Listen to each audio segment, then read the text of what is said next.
Hello, everyone out there. Welcome to another episode of Inside the Tank Live.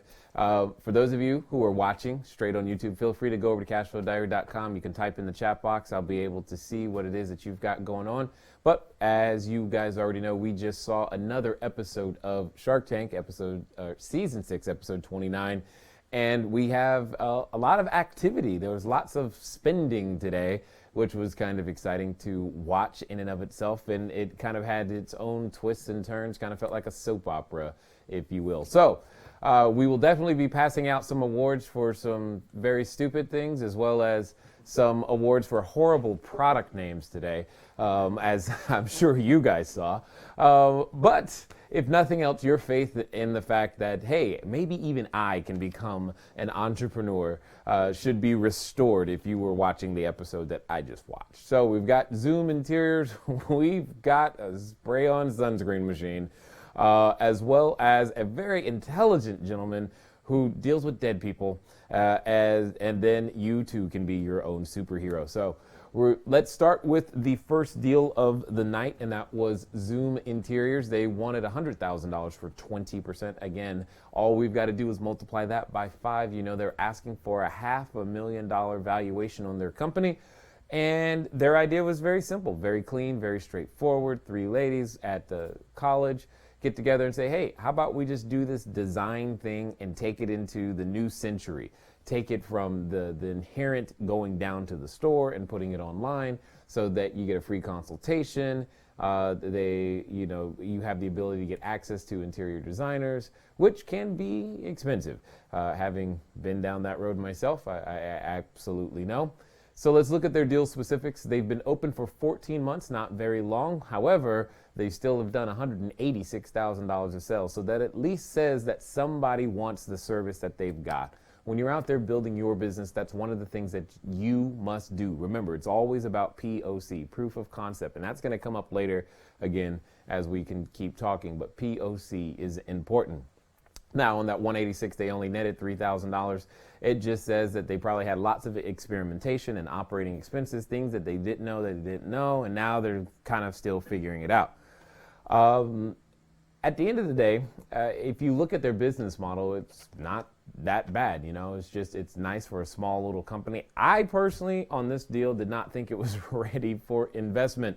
However, that doesn't matter. Value's in the eye of the beholder. And sometimes when there is a supply and demand difference when it comes to the money, that's one of the things you've got to realize as entrepreneurs is that we currently have a very huge imbalance between supply as well as demand. There's a high supply of money and a low requirement in terms of experience. There's just not a lot of it out there that knows how to put any systems together and make things work. So they've got a nice little system going at the end of the day, and they got a string of no offers until they got to Barbara. Barbara says, hey, how about $100,000 for 33%? I thought it was pretty odd because there was 3 girls and then Barbara. So I'm like, there's 4 people involved. So I was kind of looking for the 25% thing. I don't know how they're going to work out that ownership issue between the other 3, because now they've got an issue from when I do the numbers that somebody is going to, if I'm not mistaken, Barbara just probably got controlling interest at the same time. So I don't really know how that's going to work out for them.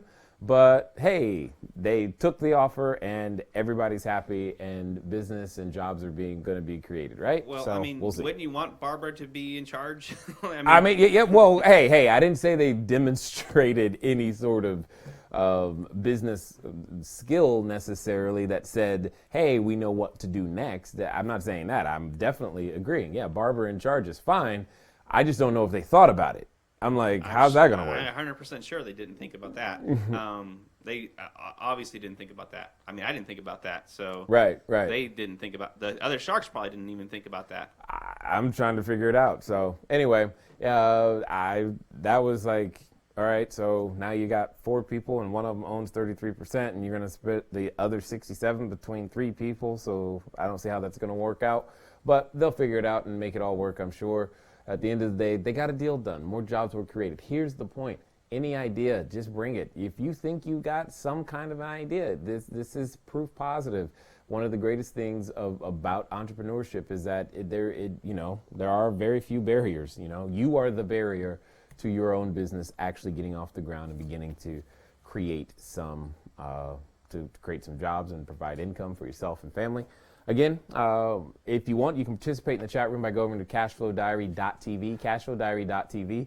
Participate in the chat room. You'll also be able to hear Jacob, if you can't already. And for those of you watching the behind the scenes right here, welcome. I'm glad that you guys are here as well. So, in fact, if you're watching on cashflowdiary.tv and you want to see the behind the scenes, just go over to the Twitter and you'll be able to see the post on our profile at Cashflowdiary. So, as we're looking at this, is what would I have offered? On this one, I am so out, it's not funny.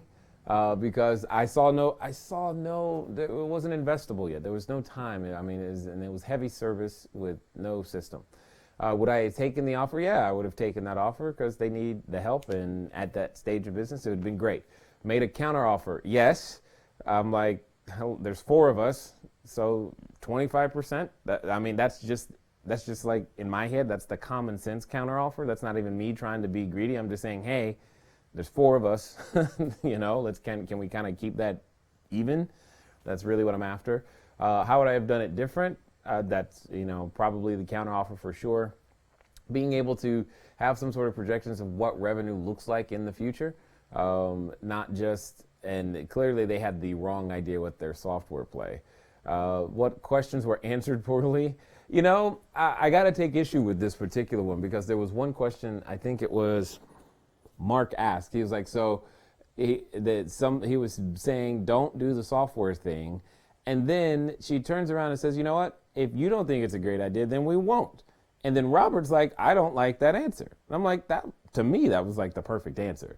It shows to some degree that you're willing to listen, you're willing to take advice. I guess the challenge, if anything, was they didn't have a plan B. They didn't have a backup plan. They never even considered, what if the software thing doesn't work? And that just comes from inexperience, probably. Well, I think that not that they didn't have, they just swayed so quickly to it that it's like without a rudder. If they said, well, we've thought of that and we have a second plan for that. Right. And here's our second plan. Sure. And our plan is to scale this way. Sure. He would have been like, oh, okay. But he's like, well, I guess whatever you say goes. And it's like, well, that's really not what I want for people who are going to run the business. Well, at the end of the day, it was better than trying to make something up. That's for sure. It was definitely better than trying to make something up. I would have given him a pass on that particular answer. Again, it is what it is. So, and then the other thing, what was it? We're young.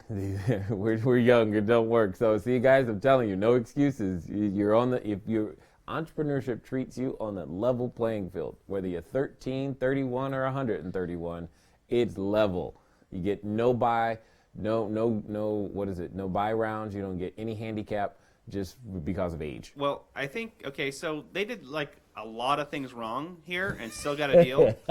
And I think the reason why they got a deal, well, they did a lot of things wrong. You're awesome. I think the reason why they got a deal was because of their personality. I think personality? Yes, I think they fit that market very well. They connect with those people. Sure. And they're able to build a hip, young brand because they're that way. Sure. Barbara could never do that without them because it wouldn't make sense for her. No. But so she saw an opportunity that she could take those hip, young people that are into it and direct them and make that into a big business because no one else is really doing it. Sure, but what I'm saying is that in that particular sense is that she's got so much work to do.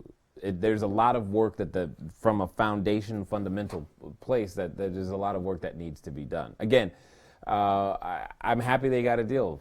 I'm just like, it wasn't I'm just like, it's not investable yet. All right, so, but whatever, they got a deal. I mean, I wouldn't invest in it either, but she obviously saw, like you said, with another deal, I think $100,000 to them is kind of like, okay, I'm willing to bet on that one. It's more of a bet than an investment at this point. Sure. And exactly. they were betting on she obviously liked those girls, right? And she saw something in them more than she saw something in the business. Totally. So, yep, it is what it is. So, for those of you who are just joining us, we're talking about the Shark Tank episode, season 6, episode 29. You can go over to cashflowdiary.tv if you want to participate in the chat room or be able to see what we're looking at, and you can hear Jacob what we're talking about on the screen. So, as far as that one goes, okay, cool, they got a deal. Good job, Barbara. Ladies, don't mess it up. Learn a lot. So then we've got sunscreen mist. Sunscreen mist. What was it? Tony and Josh, I think it was. Tony and Josh. And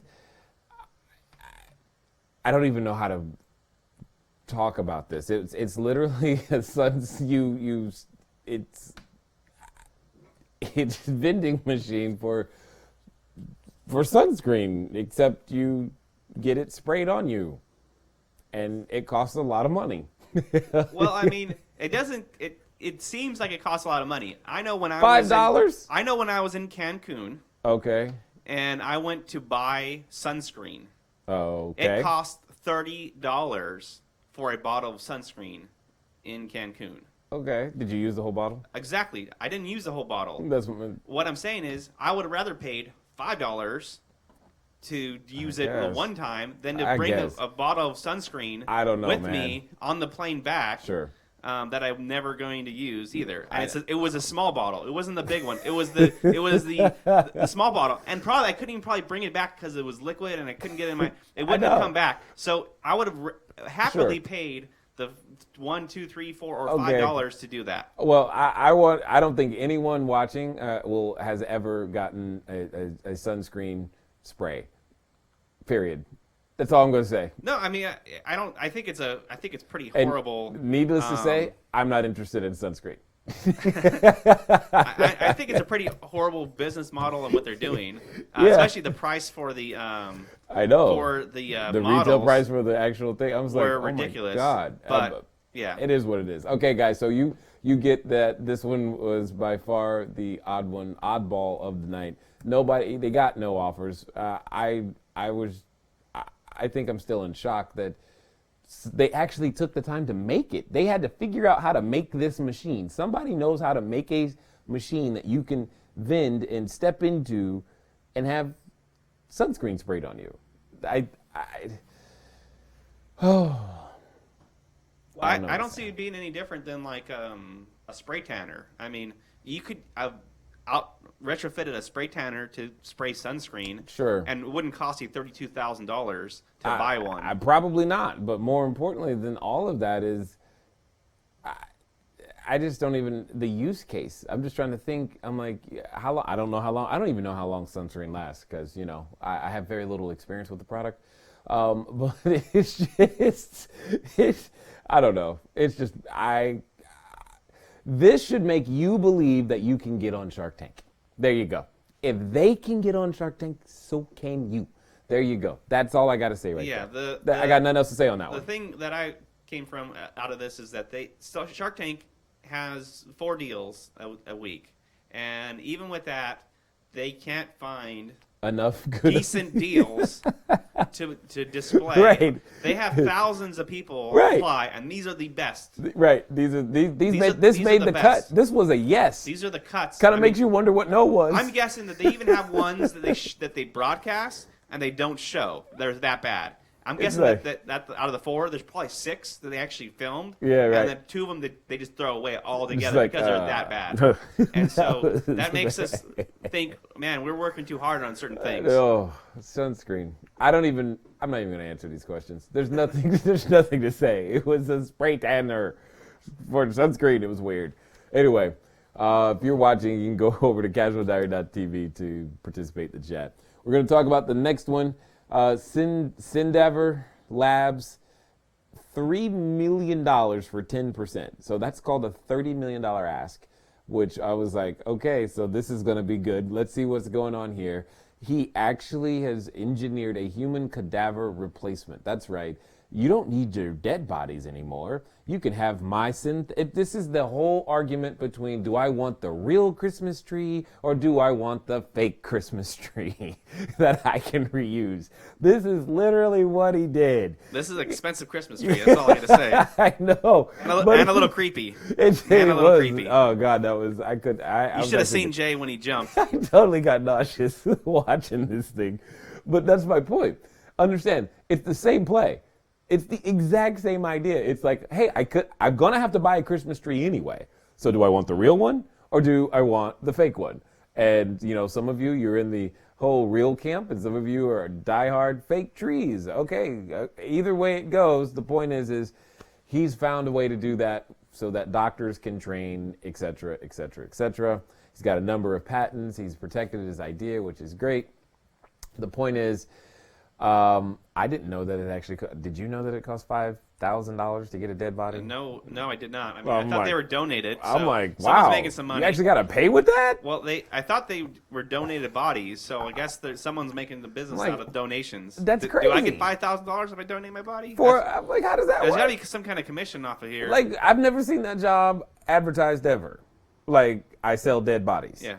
That's what I do. Do you know someone who died? You want to make some money? Totally. They're not asking for referral fees. We'll take $1,000 anyway. We'll buy your dead bodies for $1,000 a piece. I think it's pretty weird. But all right. So here's the point. He's done $10 million of sales. Oh my God. Last 12 months, $5 million. After the show, who knows? I mean, that's absolutely insane. So clearly there's a marketplace. And this is also another case. If you were watching, you saw what I saw. He's not a business person. He's not a salesperson in any way, shape, or form. That was not his. He's not even remotely close. It was like, oh my God. I mean, so he got a whole bunch of no offers. Robert's probably the only one who even was somewhat on the fence or hooked, simply because he could at least go, it's technical and geeky. But he did a very smart thing, and I hope you noticed too, he was going for equal board representation so that he had the ability to get the right person in there. And as you saw them talking, all he's going to do is go hire a CEO and be done. That's all he really needs, because the product development, all that stuff seems to be taking care of itself. He'll probably be able to self-fund to a very large extent through sales, simply because the price point and now the exposure, which is great. I just had no idea how much money there were in dead people. No clue. I'm sure it's $1 trillion business. That is crazy. There's a lot of money in there. That was crazy. So what would I have offered? I still wouldn't have offered anything because I didn't even want to look at that product. Would I have taken the offer? Absolutely. Counter offer. I think he did he didn't even make a counter offer because he didn't even think that way. And Robert said, I'll negotiate against myself because he wanted to be there.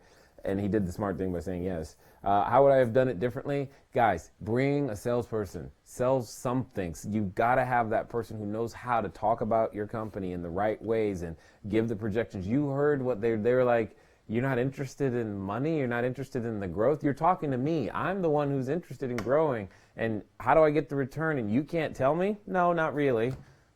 And that was he was okay with that answer. If you don't know, you better go find somebody who can help you put it together. Craziness. Well, this guy obviously is a smart guy, but he was sweating buckets up there. They showed, I think, 3 clips of him just swiping his beard. And then when he was, it was crazy. You're only seeing 5 minutes of it, but it sounds like there's 30 or 40 minutes of this talk. Well, on that one, probably. And it's because Kevin said, I asked you 15 times in all different ways, right, how do I make my money on this thing? Right. And it only showed once, so I'm assuming that he was bombarded with questions, but he was sweating like I don't know what. And, it was pretty bad. Yeah. It's all good though. It's all good. The point is, as I said before, this again. So we've gone from spraying sunscreen to money and dead people. Who knew? The economy is live and well. We are definitely looking for ideas. All right, so now we've got the opportunity. Everybody, if you've ever listened to an episode of the Cash Flow Diary podcast, I often ask everybody the same question, especially at the beginning, because I think that today's entrepreneurs are a lot like yesterday's superheroes. and we go around, we come up with ideas, and we save people, et cetera, et cetera, et cetera. Occasionally we get dressed up, and that's what we're talking about here.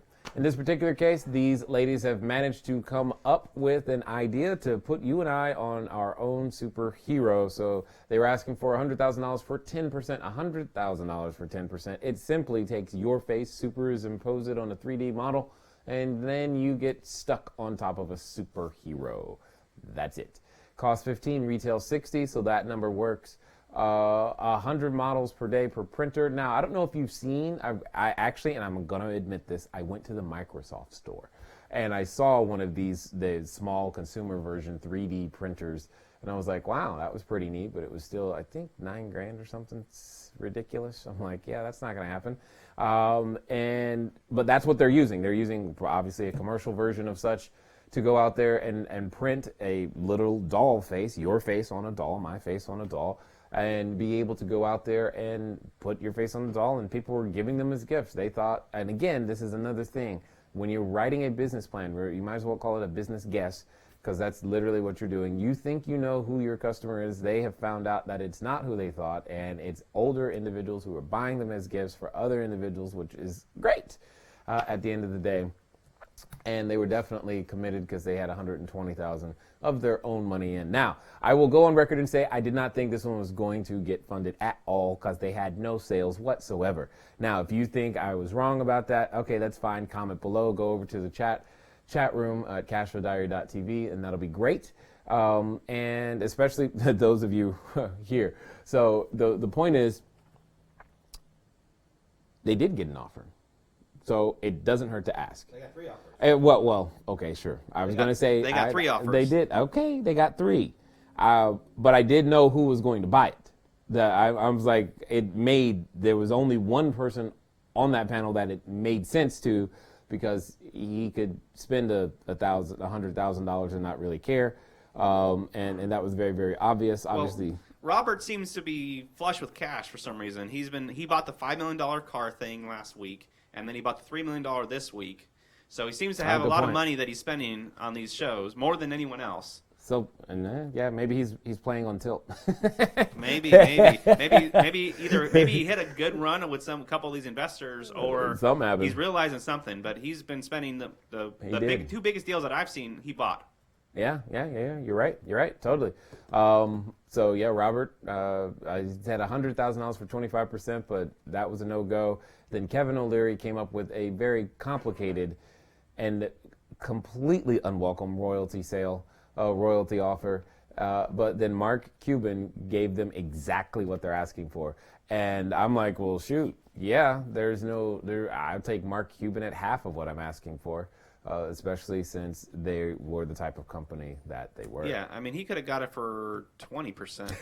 Because that would have been better than the other 2 offers, and It's Mark Cuban. So, and I don't know, I guess, maybe he did, and they just, I don't know, they're kind of hesitant. I don't know. They didn't show it, but he just offered $100,000 for 10, and I'm like, okay, sounds good. I would have said yes before he finished. Yeah, here's an offer for you, yes. Offer $100,000 for 10. Got it. Yeah, it sounds great. We got it. Done. Where do I sign? Totally. So, what would I have offered? Obviously, Jacob brings up a point. When you're looking at the marketplace is saying here's the value. I probably would have offered something closer to the 20% to still leverage, but whatever. I'm sure there was a reason he didn't. Would I take any of the offer? Absolutely. And Mark is all day long. Would I have made a counteroffer? There was no need to. How would I have done it different? I don't know. I would have wanted to have sales. I mean, they had no sales. I'm like, no sales? Like, how does that work? Well, I mean, they just finished a Kickstarter a month ago, they said. Yeah, I heard. So would you have rather waited and then gone to the Shark Tank to get Mark Cuban, or would you rather have gotten Mark Cuban I would have tried to have a month of sales. I would have been figuring out a way to sell it. If I'm doing a Kickstarter, great. How can I sell some too? I want to sell it. Well, that's what Kickstarter is. Well, yeah, I got it. But how can I sell more? I'm sure they have pre-orders or something. That's what Kickstarter is, a pre-order. But they didn't mention the number they got from pre-orders. Yeah, that was interesting. But why didn't they mention that? No one asked. No one asked. Well, there you go. There was a question I would have asked right there. Want to know how many sales they actually have? What questions were answered poorly? They didn't have an answer for the whole no coloration, although it was still answered very well. It's just technology limitations at the moment. Yeah, those for 3D printers, the biggest thing is that they evolve really quickly, and right. $45,000 is has to be a high-end industrial model. There's nothing better they can buy outside of injection molding, which they can't do because they're specific to each one. So, but as they go down in price, it's going to make it easy for them to do that and continue to scale. Yep. So at the end of the day, if you want to be a superhero, well, now you know what you got to do. You can actually make that happen. So,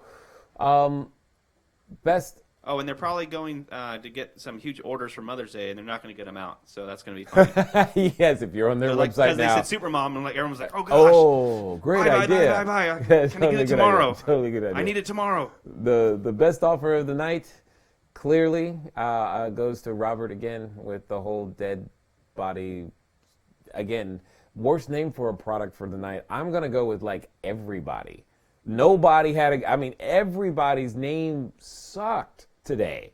All of them. There was no good name at all. I can't think of any.